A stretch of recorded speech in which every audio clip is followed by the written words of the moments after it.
Let's make sweet and sour chicken. Chicken breast.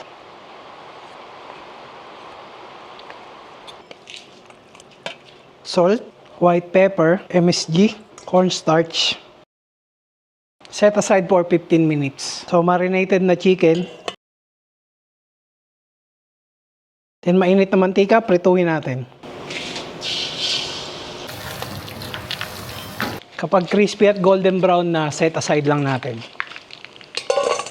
Next, gawa naman tayo ng sauce. Sibuyas, bell pepper, pineapple chunks, kasama yung juice, ketchup, suka, asukal, slurry para lumapot. Ay kapag malapot na, balik natin yung mga manok.